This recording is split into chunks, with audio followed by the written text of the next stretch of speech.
আসসালামু আলাইকুম ওরহমতুল্লাহ। প্রিয় ভাই ও বোনেরা, আপনারা কেমন আছেন? আমি আজ এমন একটি বিষয় নিয়ে কথা বলতে চাই যা আমাদের সবার জীবনের সাথে গভীরভাবে জড়িত। তা হলো বুদ্ধিমত্তা।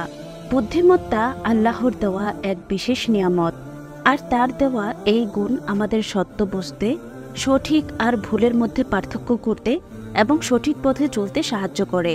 কিন্তু বুদ্ধিমত্তা কি শুধু পরীক্ষায় ভালো ফল করা বা বড় বড় ডিগ্রি অর্জন? একেবারেই না। আমাদের বুদ্ধিমত্তা শুধুমাত্র মস্তিষ্কের কাজ নয়, এটি আমাদের আধ্যাত্মিক বিশ্বাস, মানসিক সুস্থতা এবং সামাজিক সম্পর্কের প্রতিফলন। এটি আমাদের চরিত্র গঠনের অংশ। আমরা মুসলিম হিসেবে এই বুদ্ধিমত্তাকে আল্লাহর সন্তুষ্টি অর্জনের জন্য, তার সৃষ্টির কল্যাণে এবং নিজেদের আত্মশুদ্ধির জন্য ব্যবহার করব। এটাই আমাদের চূড়ান্ত দায়িত্ব। কিন্তু আমাদের মনে রাখতে হবে, কিছু বিষয় আছে যা বুদ্ধিমান ব্যক্তি কখনোই অন্যের সাথে শেয়ার করে না। এই বিষয়গুলো আমাদের জন্য ক্ষতিকর, অপ্রয়োজনীয় কিংবা অশুভনীয়। আজ আমি এমন 7টি বিষয়ে কথা বলবো যা একজন সচেতন মানুষ নিজের মধ্যেই রাখেন এবং সেগুলো শেয়ার না করে নিজেকে সুরক্ষিত রাখেন। নাম্বার 1, নিজের পাপ এবং ভুল ত্রুটি। আমাদের জীবনে এমন অনেক সময় আসে যখন আমরা নিজের ভুল ত্রুটি অন্যের কাছে প্রকাশ করে হালকা হতে চাই। তবে একজন বুদ্ধিমান মানুষ জানেন যে এটি একেবারেই সঠিক পথ নয়। আল্লাহ আমাদের ভুল গোপন রাখেন, এটি তার পক্ষ থেকে একটি দয়া। আমাদের উচিত এই গোপনীয়তাকে রক্ষা করা। নিজের ভুল প্রকাশ করলে মানুষ সমালোচনা করবে, অবজ্ঞা করবে এবং আমাদের প্রতি তাদের বিশ্বাস হারাবে। এছাড়া এটি আমাদের নিজেকেই আরও দুঃখ, লজ্জা এবং হতাশার মধ্যে ফেলবে। পবিত্র কোরআনে আল্লাহ বলেন, হে মুমিনগণ, অনুমান থেকে দূরে থাকো। কিছু অনুমান, পাপ এবং গুপ্তচর বৃত্তি করো না বা একে অপরের নিন্দা করো না। তাই আমাদের উচিত আল্লাহর কাছে ক্ষমা চাওয়া এবং নিজের ভুল শুধরে নেওয়া। অন্যের পাপ বা ভুলের ব্যাপারেও সাবধান থাকা জরুরি। কারো ভুল প্রকাশ করে আমরা যদি তার সম্মানহানি করি, তবে তা আমাদের চরিত্রের দোষ এবং অহংকারের পরিচয় দেয়। রাসূলুল্লাহ সাল্লাল্লাহু আলাইহি ওয়াসাল্লাম বলেছেন, যে ব্যক্তি একজন মুসলিমের পাপ গোপন রাখবে, আল্লাহ কিয়ামতের দিন তার পাপ গোপন রাখবেন। তাই আমরা যদি সত্যিই বুদ্ধিমান হতে চাই, তবে নিজেদের পাপ এবং ভুল অন্যের সামনে প্রকাশ করা থেকে বিরত থাকতে হবে। আমরা আল্লাহর কাছে তওবা করব এবং অপরকে সুন্দরভাবে পরামর্শ দিয়ে সাহায্য করব। নাম্বার 2, নিজের গোপন কথা এবং পরিকল্পনা। জীবনের কিছু কথা এবং পরিকল্পনা এমন থাকে যা কেবল আমাদেরই জানা উচিত। এগুলো শেয়ার করা অনেক সময় বিপদ ডেকে আনতে পারে, কারণ আমাদের চারপাশে সবাই আমাদের ভালো চায় না। আল্লাহ আমাদের সতর্ক করেছেন, তোমরা তাদের অনুসরণ করো না যারা অনুমান ও মিথ্যা প্রচার করে। যখন আমরা আমাদের গোপন পরিকল্পনা প্রকাশ করি, তখন অন্যরা আমাদের ক্ষতি করার সুযোগ পায়। কেউ ঈর্ষা করতে পারে, কেউ তা নষ্ট করার চেষ্টা করতে পারে। তাছাড়া এই কথাগুলো প্রকাশ করলে আমাদের নিজেদের আত্মবিশ্বাস কমে যেতে পারে এবং আমরা লক্ষ্যে পৌঁছানোর আগেই হাল ছেড়ে দিতে পারি। তাই একজন বুদ্ধিমান ব্যক্তি তার গোপন কথা নিজের কাছে রাখেন। তিনি আল্লাহর উপর ভরসা করেন এবং নিশ্চিত থাকেন যে আল্লাহই সর্বোত্তম সহায়ক এবং পরিকল্পনাকারী। নাম্বার 3, ব্যক্তিগত এবং পারিবারিক বিষয়। আমাদের জীবনে ব্যক্তিগত এবং পারিবারিক বিষয়গুলো খুবই সংবেদনশীল। এগুলোকে অন্যদের সাথে শেয়ার করা অনেক সময় অপ্রয়োজনীয় সমস্যার সৃষ্টি করে। একজন বুদ্ধিমান ব্যক্তি জানেন যে পারিবারিক বিষয়ে গোপনীয়তা রক্ষা করা কতটা গুরুত্বপূর্ণ। আল্লাহ বলেন, হে মুমিনগণ, কেউ যেন অন্য কাউকে উপহাস না করে, কারণ তারা উপহাস করার লোকদের চেয়ে ভালো হতে পারে। যখন আমরা নিজেদের পারিবারিক সমস্যা অন্যদের সামনে তুলে ধরি, তখন সেটা কেবলই গুজবের বিষয় হয়ে দাঁড়ায়। কেউ আমাদের সমস্যার সমাধান করতে পারবে না, বরং সমালোচনা, অপমান এবং অনাকাঙ্ক্ষিত পরামর্শের ঝড় বইবে। এই ধরনের আচরণ আমাদের পরিবারকে আরও দূরে সরিয়ে দিতে পারে এবং নিজেদের সম্পর্কের মধ্যে ফাটল ধরাতে পারে। অন্যদিকে আমাদের পারিবারিক বিষয় গোপন রাখা আমাদের প্রতি অন্যদের শ্রদ্ধা বৃদ্ধি করে। এটি আমাদের সম্পর্কগুলো আরও মজবুত করে এবং পারিবারিক শান্তি রক্ষা করে। যদি কোনো গুরুতর পরামর্শের প্রয়োজন হয়, তবে তা এমন ব্যক্তির কাছ থেকে নেওয়া উচিত যিনি বিশ্বাসযোগ্য এবং আমাদের কল্যাণ চান। তাই একজন বুদ্ধিমান মানুষ ব্যক্তিগত এবং পারিবারিক বিষয় গোপন রাখেন। তিনি এসব বিষয়ে শান্ত, দায়িত্বশীল এবং বিবেচনাপ্রসূত আচরণ করেন। নাম্বার 4, নিজের জ্ঞান এবং প্রজ্ঞা। জ্ঞান এবং প্রজ্ঞা আল্লাহর একটি অমূল্য দান। এগুলো শেয়ার করা যেমন কল্যাণের কারণ হতে পারে, তেমনি ভুল পরিস্থিতিতে শেয়ার করলে তা হতে পারে ক্ষতির কারণ। আল্লাহ বলেন, তোমরা যা জানো না তা নিয়ে অনুসন্ধান করো না।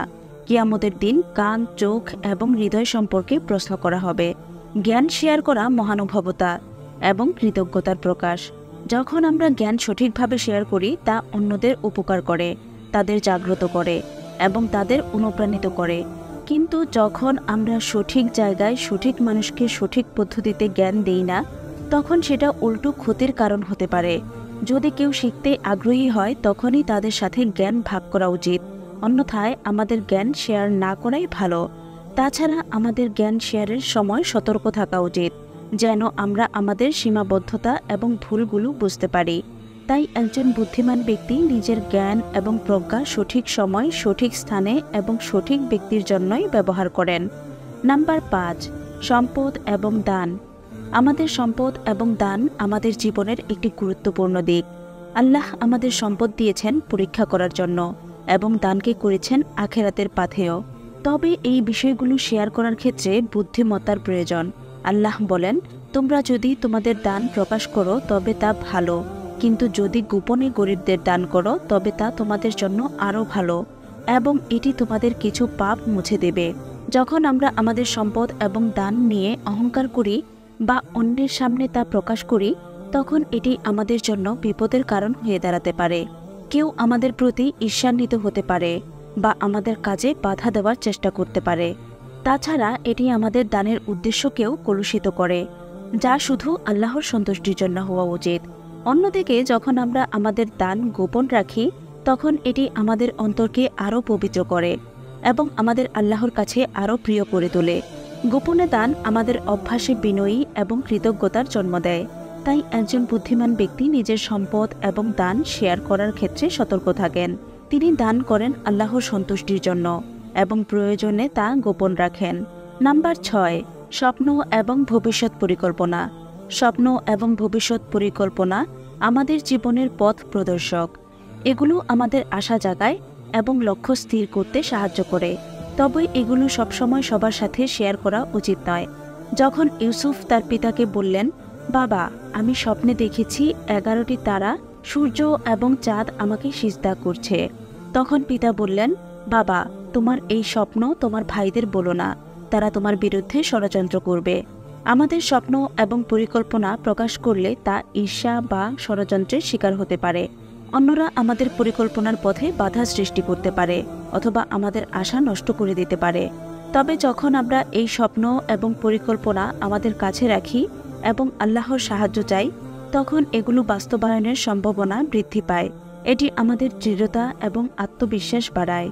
তাই একজন বুদ্ধিমান ব্যক্তি তার স্বপ্ন এবং ভবিষ্যৎ পরিকল্পনা শেয়ার করার আগে 2 বার ভাবেন। তিনি আল্লাহর উপর ভরসা করেন এবং পরিকল্পনাগুলো বাস্তবায়নে নিরলস পরিশ্রম করেন। নাম্বার 7, মতামত এবং বিশ্বাস। আমাদের মতামত এবং বিশ্বাস আমাদের ব্যক্তিত্বের পরিচয় দেয়। এগুলো প্রকাশ করার সময় সতর্কতা প্রয়োজন, কারণ এটি আমাদের সম্পর্ক এবং পরিবেশে প্রভাব ফেলতে পারে। আল্লাহ বলেন, তোমরা কিতাবধারীদের সাথে উত্তম পদ্ধতিতে বিতর্ক করো, কিন্তু যারা অন্যায় আচরণ করে তাদের ছাড়া, এবং বলো, আমরা বিশ্বাস করি যা আমাদের প্রতি এবং তোমাদের প্রতি অবতীর্ণ হয়েছে। যখন আমরা আমাদের মতামত এবং বিশ্বাস অন্যের উপর চাপিয়ে দেই, তখন এটি অহংকার এবং অসহিষ্ণুতার পরিচয় দেয়। এটি অন্যদের আঘাত করতে পারে এবং সম্পর্ক নষ্ট করতে পারে। অন্যদিকে যখন আমরা আমাদের মতামত এবং বিশ্বাস সঠিক পদ্ধতিতে শেয়ার করি, তখন এটি আলোচনার পথ খুলে দেয়, জ্ঞান বৃদ্ধি করে এবং সম্পর্ক উন্নত করে। তাই একজন বুদ্ধিমান ব্যক্তি তার মতামত এবং বিশ্বাস প্রকাশ করার সময় ধৈর্য, নম্রতা এবং বিনয়ের সাথে কাজ করেন। এই 7টি বিষয়, নিজের পাপ, গোপন কথা, পারিবারিক বিষয়, জ্ঞান, সম্পদ, স্বপ্ন এবং মতামত, একজন বুদ্ধিমান মানুষ সঠিক সময় এবং সঠিক পদ্ধতিতে শেয়ার করেন। তিনি সবসময় আল্লাহর উপর ভরসা করেন এবং নিজের অন্তর ও কর্মশক্তি আল্লাহর সন্তুষ্টির জন্য ব্যবহার করেন। আল্লাহ সুবহানাহু ওয়া তাআলা বলেন, যারা কথা শোনে এবং তার মধ্যে যা উত্তম তা অনুসরণ করে, তারাই সেই ব্যক্তি যাদের আল্লাহ হেদায়েত দিয়েছেন এবং তারাই বুদ্ধিমান। আসুন আমরা আমাদের জীবনে এই শিক্ষাগুলো প্রয়োগ করি এবং আল্লাহর সন্তুষ্টি অর্জনের জন্য নিজেকে গড়ে তুলি। আপনাদের প্রতি অনুরোধ, যদি এই ভিডিওটি আপনার ভালো লেগে থাকে এবং আপনি উপকৃত হন, তবে অবশ্যই লাইক, কমেন্ট, শেয়ার করবেন। এতে অন্যরাও এই শিক্ষাগুলো গ্রহণ করতে পারবেন এবং আমাদের পরবর্তী ভিডিওগুলোর জন্য আপনাদের মতামত এবং সমর্থন আমাদের অনুপ্রাণিত করবে। এবং আপনি যদি আমাদের চ্যানেলের নতুন দর্শক হয়ে থাকেন, তাহলে অবশ্যই এখনই আমাদের চ্যানেলটি সাবস্ক্রাইব করে আমাদের সাথেই থাকবেন। আপনার সুস্থতা কামনা করে আজকের ভিডিওটি এখানেই শেষ করছি। ভালো থাকবেন সবাই। আসসালামু আলাইকুম ওয়া রাহমাতুল্লাহ।